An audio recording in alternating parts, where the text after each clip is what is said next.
I'm Kimberly. Thanks for stopping by today to watch my video. You may already know me from some of my other videos about my shop Happy Gals Vintage, where I sell lots of vintage and antique collectibles, mostly porcelain, things like teacups and figurines.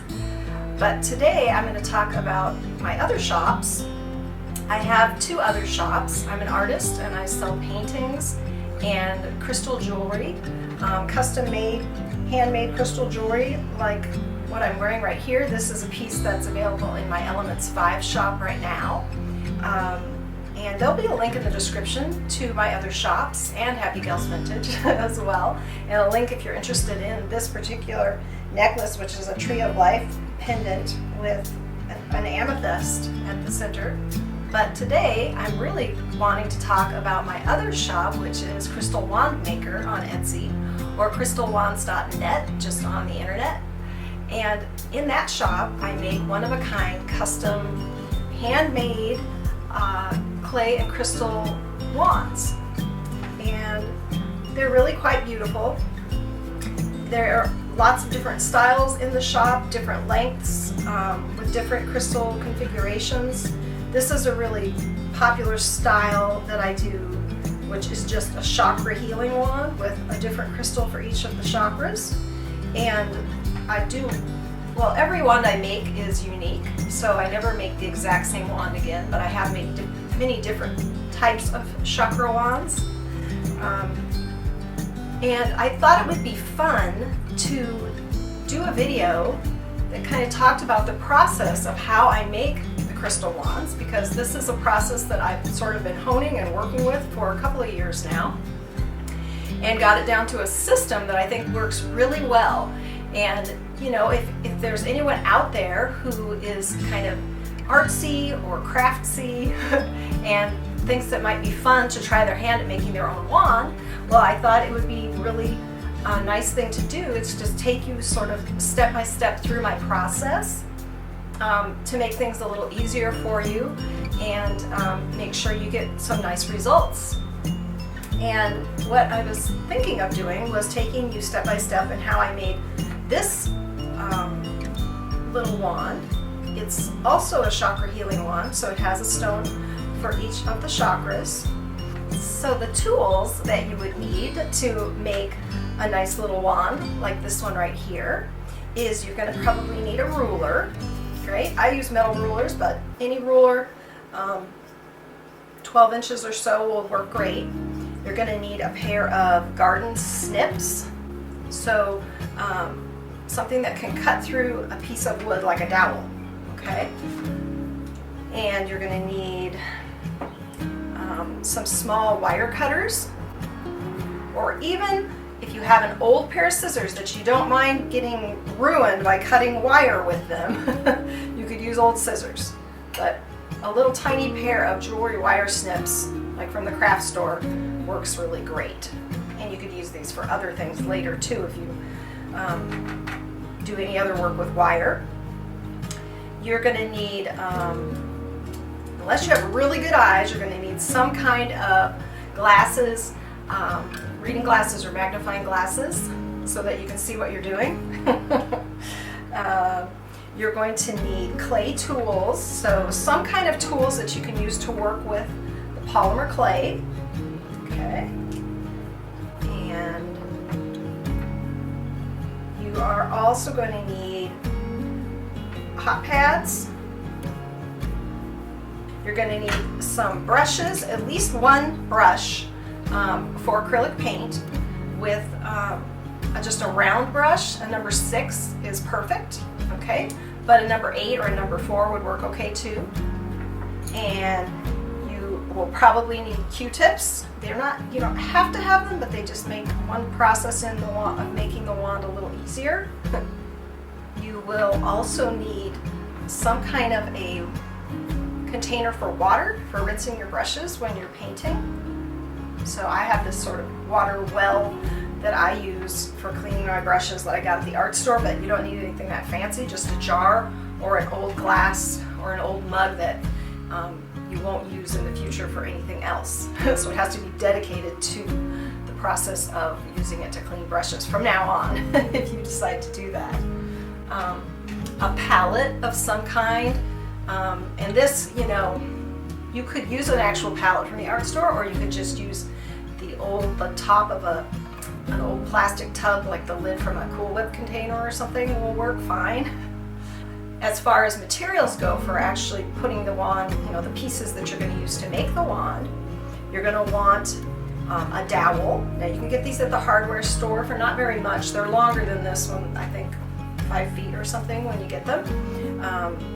And you want a 3/8 inch dowel. So the diameter of the end should be 3/8 of an inch. You are also going to need some crystal beads or crystals.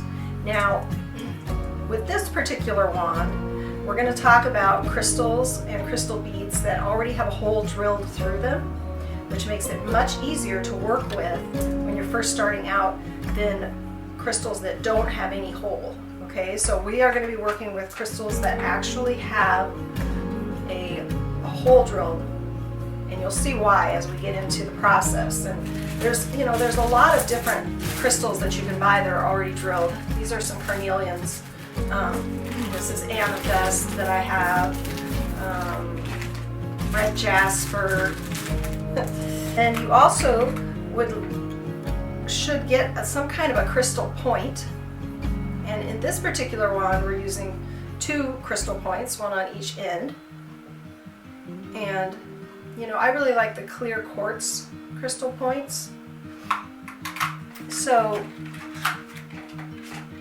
in this particular wand, we used a different stone for each of the chakras. That you're definitely going to need is some Sculpting, and I use Sculpting 3, and I really highly recommend that you do not try a bargain type of polymer clay when you're making one of these wands, because I have tried different bargain types of clay in the past and they don't work the same. They tend to melt down faster while you're working with them just from the heat of your hands, and I don't have really hot hands. I have kind of cooler hands, but I've noticed it's really hard to get the same detail and to have the same control over the clay as you can with Sculpting 3. So even if you're paying slightly more for each of the blocks of Sculpting 3, I think you're better off to use the Sculpting 3. So these are little 2-ounce blocks of Sculpting, and I would recommend that you get 2. You may only need 1 block for the wand, so you could start with 1 and go back to the store later in case you run out and need more. But having 2 to get started is just kind of nice, so you don't have to worry about it. And you're going to need some extremely thin jewelry wire, so you can move it really easily, and it's very easy to cut, but it's strong enough to really hold. You're also going to need acrylic paints. I use craft acrylic paints, pretty much just whatever is the best sale that day. You can use fancier acrylic paints if you have acrylic paints like you would use to do acrylic paintings on canvas or something. That works fine too.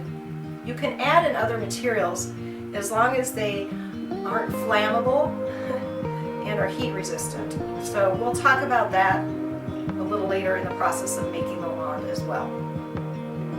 So those are the materials you'll need to get you started, the materials and the tools. Oh, and you might need some hand soap for later on, just to get the polymer clay off your hands. So let's get started just step by step how to actually create this nice wand.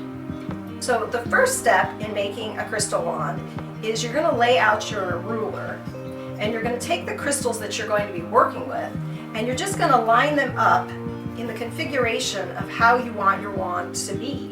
So you're going to lay out, your crystal point, and then each of your stones in the way that you want the layout to be, so that you have a general idea of how the whole wand's going to look and how long it's going to be. The next step is you're going to take your dowel and you're going to lay it out in relationship to the pieces that you have already laid out next to your ruler, and you're going to say, okay, so if I put the dowel so that it's lined up with the end of the crystal point, because we're going to have the crystal point's going to be hanging off the end of the dowel on each end. And then you're going to cut your dowel to the desired length that you need in order to make the length of the wand that you want to work with. Like this completed wand that we're talking about today is about 7.5 inches. So, and that's just a nice size. You know, it gives you that feeling of a wand, but it just gets, you can hold it in your hand really easily and nicely. The next thing you want to do is you want to take your Sculpting and you're going to open it up and you're going to start to work with some pieces of Sculpting. Just get it worked in your hands, start moving it around and get it softened up. You're going to take that small amount of Sculpting that you have and you're going to cover the end of the dowel with the Sculpting so that it's kind of capping over the end of your dowel and coming down on the sides and sticking up, about 1/2 inch, something like that, above the end of the dowel, right? So you have a little cushion of clay and clay wrapped all the way around the end of the dowel. Well, the next thing you're going to do is you're going to cut a small piece of the wire and you're going to thread it through the holes on the end of your crystal point. And the next step is you're going to push the crystal into the clay on the end of the dowel.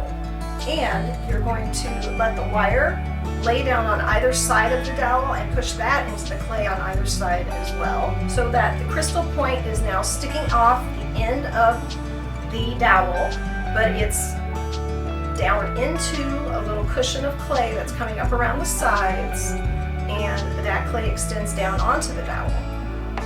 And the next thing you're going to do is you're going to take another small length of wire and you're going to thread that all the way around the wire and the dowel and the clay so that it's kind of just holding the whole thing together in place. And you're going to take little tiny bits of clay to sort of at the ends of the wire when you finish wrapping to hold that in place and sort of secure the end of the wire in place on the dowel. And this whole process is just to keep your crystal point at the end of your dowel, at the end of your wand, in place, and it will be secure once your clay is baked later on and cured. Now once you've completed that part, you're going to take the first crystal that you want for the body of the wand.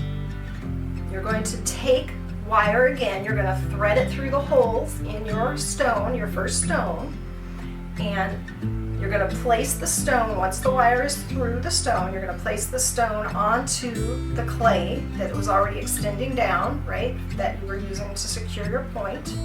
And again, you're going to wrap the wire around the whole thing, and again, you're going to secure it with little bits of clay at the end of each section, each side of the wire, so that it's all securely in place.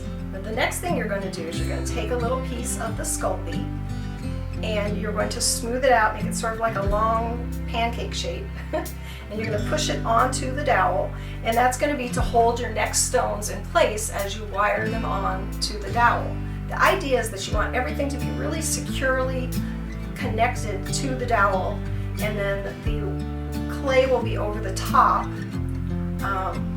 to kind of hold everything together. So you'll put that clay down and then you'll put your next crystal, again you're going to put your next crystal onto the dowel, and again you're going to wire it on. Now once you're at this stage, you're going to take a piece of clay again, and this time you're going to roll it out using your fingers, and you need a smooth surface, right? A glass table works great. It could be a wooden table as well. Some surface that you're not worried that you're going to ruin it, because you don't want polymer clay on any kind of wooden surface that you want to stay nice. So you may have to buy yourself a cutting board, like a plastic cutting board or a wooden cutting board or something like that to work on so that you don't damage any of your furniture. You really don't want polymer clay on nice wooden pieces that you want to stay nice. So I have a big wooden table that I work on, a big wooden desk that is just covered in clay goo and paint and everything else, right? But it's dedicated just to creating things, so I don't worry about it. And you're gonna roll it using your fingers until, use all your fingers to sort of evenly roll out the clay until it's about 1/8 of an inch in diameter and about 6 inches long. And you're gonna take that clay and you're going to, starting at the top, right around the base of where your crystal point is connected to your dowel, you're going to wrap that clay coil around it so that you're covering up any wire, holes, any edges of, and any parts of the dowel that are showing, and you're going to just wrap that around. And then once you get to the end of that length, you're going to squish it down into the clay that's already on the dowel. So again, you're securing it in place so that those coils of clay aren't going to be moving around anywhere as you're working. Now, an important thing to remember is as you're working with the clay, as you are adding the coils of clay around the wand, around the crystals, you want to be holding the clay and the wand in your hands very lightly. You don't want to be squishing the clay, tight, just very light hand, just enough to hold it in place, but not squish the clay down, squish the work that you've already done.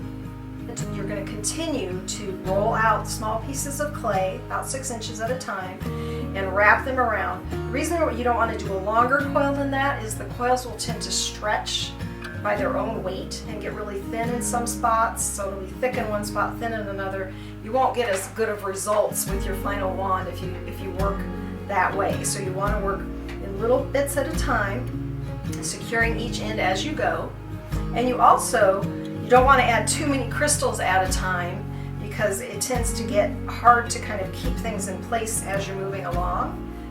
So it's easier to just add a couple crystals, then once they're all wired on, then you coil out your clay and you add the clay, wrap it around for those 2 crystals, and you go to the next section, you add your next crystals, and you work your way down the wand, working that way.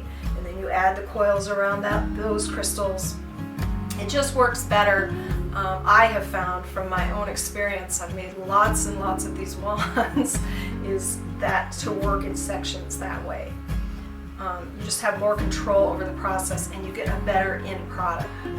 Right before you coil wrap with the clay, the last crystal in your length before your end point crystal, what you should do is reevaluate the length of your wand. So, I always start with way more dowel than I'm probably going to need because I don't want to run out, right? So when I'm measuring at the beginning, I overestimate. I put lots of room between the crystals and I kind of make sure I have plenty of dowel. But now when you're at this point, you may see that you have too much dowel. And so at this point, you can cut your dowel down to the size that you need. However, if you have a little extra space, you may want to add another element, right? You may want to, like in this particular wand, I added a natural pearl, right? So you could add a pearl or a shell or a ceramic totem bead. These are fun. Really, you could add anything you want as long as it's not plastic or flammable. So it has to be something that can withstand several hundred degrees of temperature because we're going to bake the wand in the oven when we're all done with the clay and getting everything the way we want it. So, shells are great, but something like a dried flower would not work. Okay,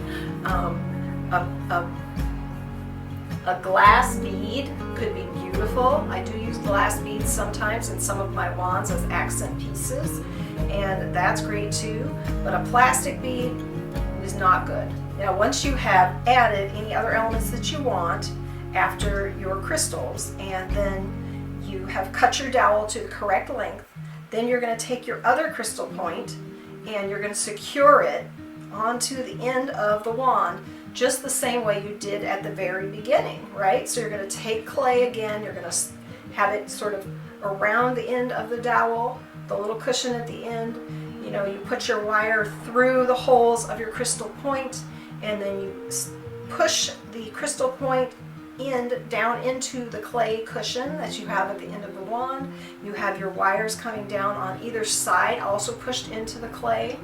Again, you're going to secure with wire, and the ends of the wire, once it's wrapped around, are also going to be pushed down into the clay and secured with small pieces of clay. Once you have done that, you take again a coil of clay, and you're going to work it around the end of your wand at the end of your other point. And once you do that, you will have your wand at a stage where there is clay completely covering all the wire, all the dowel, and it's securing around the edges of every crystal, right, and around the ends of both crystal points. At this stage, it's kind of fun because you can add other elements into the wand as well, either on the sides or along the back. So you could add metal beads, and you could also use things like crystal chips. So small beads or small chips of crystal of whatever kind you want. I used obsidian in this particular wand. I like obsidian because it's a stone of protection. All you do is you just take the crystal and you kind of push it into the clay very gently in the spots where you want it. And as you're doing this, you want to be very careful, right? You only want to be pushing in the spot where you want that particular stone or piece to be, and be careful so that you're not squishing the wand, right? It's all a very delicate process. Once you have all your clay done, it's a really good idea to keep your clay in an airtight container of some kind, either a Ziploc baggie or a little plastic container with a snap-on lid, if you want to work on stuff again later, because you don't want your clay to dry out. It just won't work after that. Now the next stage I think is a lot of fun, which is you're going to take your clay tools. These are actually tools that Sculpting, this same company that makes the polymer clay, they sell in like kits. There's also like little sets of clay tools that are just wooden, that come in a little plastic baggie. Those are fine. I think they're just a few bucks for quite a few tools that you can work with. Polymer clay, it's considered non-toxic, but at the same time you're not supposed to get it in your mouth or in your eyes, right? So when you're working with it, you are careful to just keep it sort of in a confined area, and you don't ever want to get any clay in your mouth or touch your face while you're working with the clay. Once it's baked, it's completely non-toxic. It's actually the same material that they use to make mini baby dolls and things like that. Toys, a lot of toys are made from polymer clays. Before it's baked, before it's cured, you just want to make sure that you work with it safely. Once you have finished with your wand and you're all done working with the clay, you want to take a really good soap and you just want to wash your hands really well. Now this part of making the wand is probably one of my favorite parts, which is just working the clay with the tools to make the wand look the way you want it to look, to have the character that you want it to have, by moving the clay around the way you like it. And I tend to do things that kind of make it look very organic and natural, so it sort of has the look or feel of a piece of weathered wood or a piece of coral or stone, sort of weathered stone. So I tend to kind of use my tools to kind of push lines into the wand, sort of like veins or cracks. I also use the round tool to sort of push down into the clay to make indents, sort of holes, and I pull the clay. That's just my style of working, but maybe you have a whole different idea of what you want to do. I think you should do what you like. The thing is, though, is you just don't want to push down in so far that getting into where the dowel is or where the wires are, right? You want to keep it on the surface level so that the integrity, the overall strength of your wand is still going to be there. And pieces will all be held securely, and it will just look nice and uniform all the way around the wand. Once you have all the clay the way you want it, and you have all the parts sort of pushed or however you like it, you may not want to work it a lot. You may like it simple. That's fine. Whatever you like is what you should do. Once you get it just the way you like it, however, the next stage is to bake the wand. So I have a dedicated little toaster oven that I use that I keep in a separate part of my house. It's down in my basement. And the reason why is when the polymer clay is baking, it does release some fumes. And especially if you over bake it at all, if it starts to burn, which you really want to try to avoid at all costs if you can. You don't want to burn your clay. You just want to time it really carefully. However, I have two pet birds. I have parakeets, Corey and Sky, who I've had 9 and 10 years now. So they're very important members of our family. And birds are really sensitive to fumes, so I don't want to take any chances by baking my polymer clays or using any kind of toxic materials or toxic paints or anything like that. No fumes in this house because of my birds. Birds are very sensitive. They don't have the same kind of filtering system in their lungs as people do, so they really can't handle the same level of toxins that people can handle, and they will just die like really fast if they get exposed to chemicals in the air. And I'm also able to keep my basement aired out pretty easily because I can just open the door down there. I have a little fan also that's dedicated to blowing the air out when I'm baking the clays, when I'm baking my wands. Sculpting 3, they say that you should bake it at 275 for 15 minutes per 1/4 inch of thickness. So most of the crystal wands that I make, and this particular wand that we are looking at here, really no spot on it is going to have more than a 1/4 inch of clay. It really just isn't. It's a pretty thin layer of clay that's on this wand. So you probably are only going to bake it about 12 minutes is all you're going to need. And you can set a timer, or keep a really close eye on the clock, because that time's going to go by really fast. If you start doing something else like, oh, I'm going to wash dishes, don't do that, because what happens, unless you have a timer going, don't do that, because you will lose track of time and don't want to burn your polymer clay. So I have a piece of cardstock, a thick paper that I got from the art store, and I have accordion folded that so that when I lay my wand into the oven, it's only going to be touched in spots along that accordion, rather than the whole wand just being flat down on, like, say, a cookie sheet or something like that. You don't want to do that, because what you'll end up with is a flattened side of your wand instead of the nice continued sort of curve that you would probably prefer. It'll also get kind of shiny in the spot where it laid down flat. So definitely it's worth taking that extra time to make an accordion fold out of a nice thick cardstock. Don't just use paper, because that won't work. It could maybe even catch on fire. It's not a good idea. It has to be a really nice thick sort of Bristol board kind of Bristol paper that you can get from your local art store. You can actually buy it in individual sheets, and that works great. Once it's done baking, after 12 to 14 minutes, something like that, you want to remove it from the oven, but keep in mind it is going to be really hot, like really, really hot. So make sure you use some kind of hot pads to remove it. And you're going to want to place it somewhere where it can just cool, where no one's going to touch it. The thing about these wands is if someone sees it, they just naturally want to pick them up.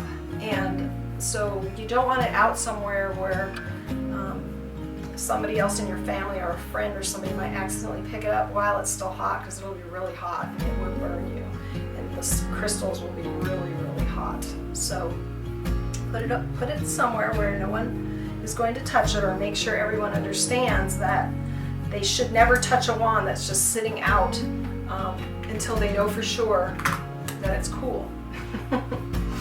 And you really want to leave it sitting 30 to 45 minutes. 45 minutes is to be really safe, but at least 30 minutes before you even attempt to even touch it at all. And even then, at that point, you can just very lightly give it a touch to see how hot it still is. Now, once your wand is nice and cool, the final step, which is another really fun step, is if you want to, you can also paint your wand. Now, when you're choosing your Sculpey at the very beginning of the process, right, when you go to the store to try to decide which colors you want to use, they come in all different colors. So you could choose whatever color you really like for your wand. I like to use gold colors, or I use silver. I've done a lot of black as my base color. The reason I like to use something like a gold or a silver is my finished product of my wand I like to usually be either gold or bronze or silver or copper, so it has sort of that look and feel of metal. However, you may have a whole different idea of what you want your wand to look like. You might want it to be red, I don't know, whatever you like, and that could be a lot of fun. So, you know, you choose whatever color you want for your base. If you have Sculpey already laying around, you may have a brown or some other color, you can use that and know that once it's cured, once you've baked it and then it's cooled off, you can paint the whole wand whatever color you want. It just takes a little bit of work and time to paint the whole surface of the wand, and you have to sort of be careful as you're painting around your crystals and whatnot.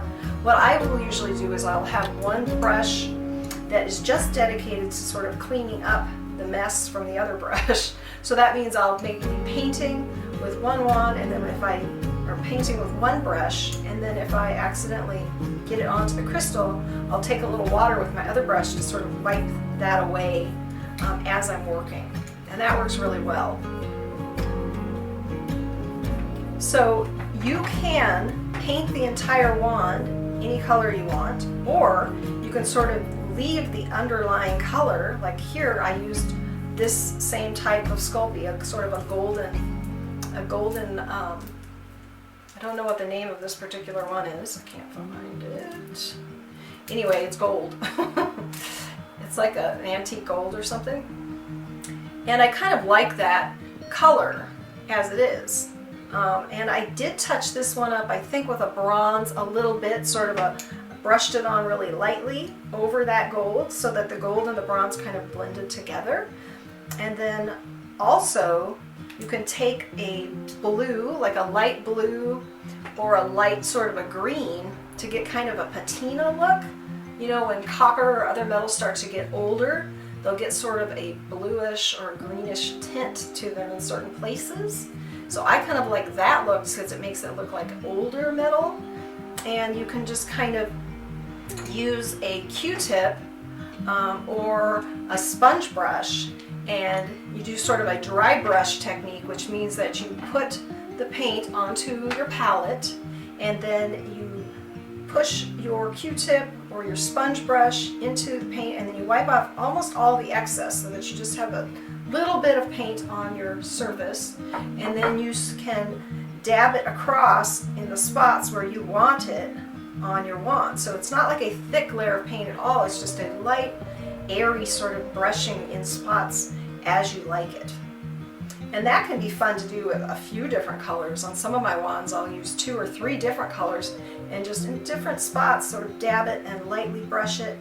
And if it looks too thick, you can wipe it away with the other end of the Q-tip or with a cotton rag that is dedicated to only using for painting. And then the final step that I also will do on some of my wands is to use other colors and put them into the holes and different sections of the wand to even add a little more color and fun to the wand. And on this particular wand I used some sort of metallic blues and some rusty reds and some metallic pink, and I think it turned out really nicely.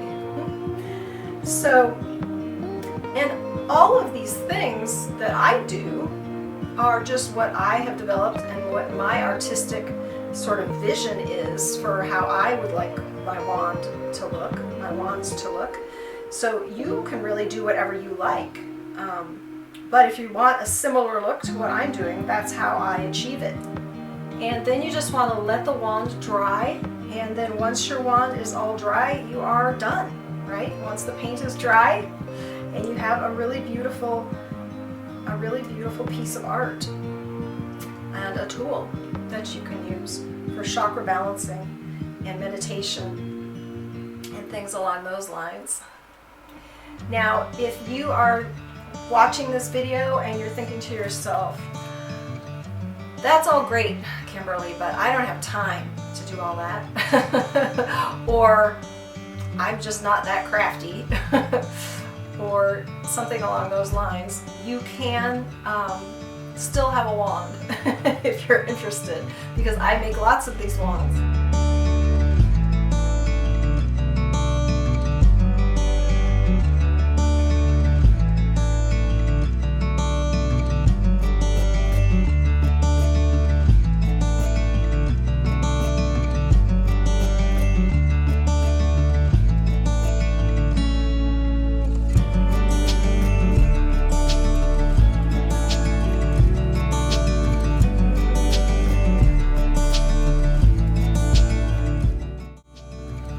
So I'm going to sign off now, but I hope that you enjoyed this video and learning about how to make a crystal wand. And if you did enjoy this video, I hope you'll click the like button for me.